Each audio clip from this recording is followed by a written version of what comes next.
Sœurs et frères dans le Christ, paix, joie, grâce, amour à chacun, à chacune de vous, au nom de notre Seigneur Jésus-Christ, en ce samedi de la 29e semaine du temps ordinaire où nous fêtons la mémoire aussi de Saint Jean-Paul II, pape. L'évangile d'aujourd'hui est un de ceux-là qui devrait nous faire jouir et goûter davantage de la vie. Ou au moins prendre chaque instant que nous passons au sérieux. Comprendre que chaque minute, chaque seconde, chaque jour nouveau qui nous est donné est un moment précieux à chérir et à vivre avec de façon à ce qu'il gagne, il ait un sens complet, que rien ne soit perdu. De telle façon qu'à la fin de la journée, nous puissions dire « Aujourd'hui, j'ai vécu pleinement ». En effet, les personnes s'approchent de Jésus et lui racontent l'histoire de ces hommes qui sont morts d'une mort violente, qui écrasés dans une tour, qui massacraient pendant qu'ils priaient, de façon que leur sang a été mêlé à l'huile ou aux offrandes, au sang du sacrifice. Une mort tragique.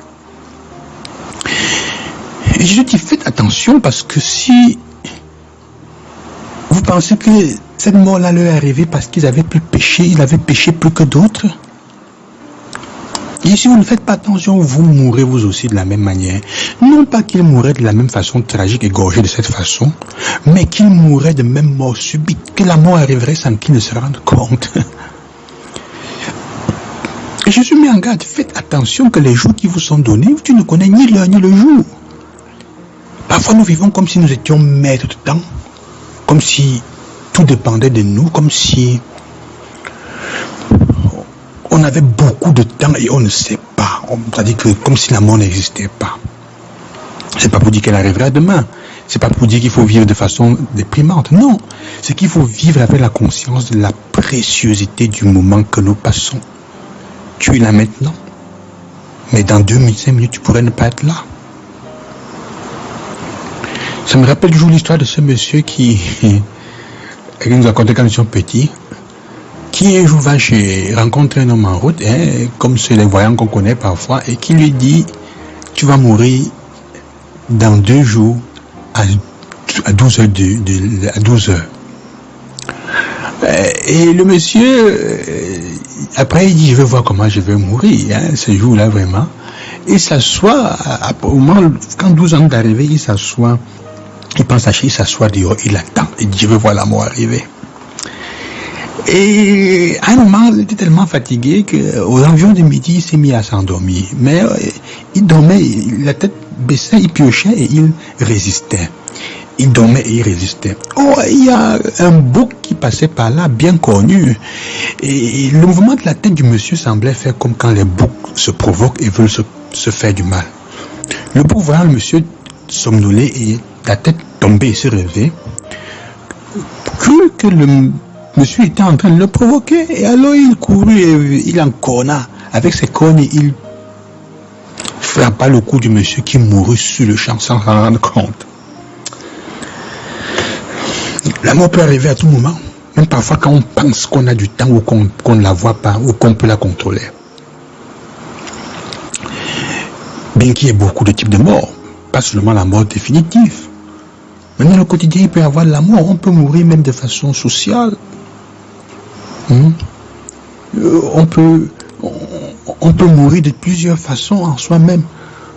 Quand on n'aime plus, quand on n'est plus aimé, quand on subit des tragédies d'amour, on meurt. Un petit feu. J'ai dit, faites attention que vous pourriez mourir subitement. Ne pensez pas que ce sont des choses qui n'arrivent qu'aux autres. On pense toujours que ça n'arrive qu'aux autres, jusqu'au jour où ça arrive dans notre propre maison. Et il finit en leur racontant l'histoire de comment chaque jour qui nous est donné n'est pas un dû, n'est pas quelque chose de dû. C'est un don, c'est une grâce. L'histoire du maître qui vient et qui trouve un figuier qui ne produit pas. Pendant 3 ans, on sait bien que le chiffre 3, c'est le chiffre de la plénitude, comme la Trinité. C'est-à-dire qu'on lui a donné abondamment de temps, on l'a bien nourri, mais il ne produit pas. Il dit, déracinez-moi ça. Pourquoi est-ce qu'il doit rester là et gaspiller le nutriment du sol pour rien, quand il a de bons sols autour de lui? Et le jardinier dit, donne encore une année, Seigneur, donnons-lui encore une année. C'est comme si Dieu, chaque année, d'anniversaire, c'est une opportunité pour dire, Jésus disait, donnons-lui encore une année pour changer. Mais nous vivons comme si c'était un Dieu, comme si l'année qui passait, c'était automatique. On ne se rend pas compte que c'est Dieu qui continue à te donner la possibilité de te convertir et de changer, de vivre la vie meilleure, d'améliorer chaque jour. Quand votre anniversaire arrive, même si vous ne fêtez pas avec un gâteau, mais c'est le moment de prendre des résolutions, au moins la nouvelle année, d'être meilleur, de changer. Pas de vivre le moment comme ça vient, comme s'il n'y avait pas de possibilité que la vie finisse, mais de rendre consciemment votre jour, l'année que vous vivez qui arrive, meilleure que celle que vous avez vécue. Alors le patron dit, ok, je donne une autre année. À ça que Jésus vous fait comprendre. Et Jésus demande donc, veut que il nous fait comprendre comment le Père, Dieu a patience avec nous. Il a patience avec nous quand nous manquons de produits, de fruits. Mais attention, il y aura toujours un temps où des comptes nous seront demandés. Si nous aurons seulement exploité le terrain sur lequel nous sommes plantés, ce sera une chose. Ou alors, est-ce que nous aurons produit quelque chose? C'est à nous de répondre. Qu'est-ce que tu produis cette année? Qu'est-ce que tu as produit cette année? En ce moment, qu'est-ce que tu es en train de produire? Tu es en train de vivre de façon non, sans penser à ce que tu es en train de faire. La vie tôt ou tard s'arrête. Elle peut s'arrêter à tout moment. Ce n'est pas pour faire peur, mais c'est pour que nous vivions les moments présents en lui donnant toute la grandeur, avec force, avec profondeur, avec tout le sens que ça doit avoir. Jouissez pleinement du moment que vous avez. Non, les choses barbares, mais en les impliquant et en les, en les investissant dans les choses qui comptent vraiment. Qui comptent vraiment. C'est ça que le Seigneur veut que nous soyons. Produits du bon fruit. Fruit d'amour, de grâce, de paix, de joie.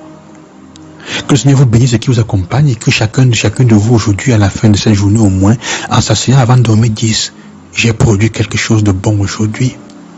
Qu'est-ce que j'ai produit? Est-ce que Dieu peut être content si je mourais maintenant? Le Seigneur serait-il content de moi parce que j'ai produit du bon fruit? Je vous bénis au nom du Seigneur. À demain, le Seigneur Jésus-Christ.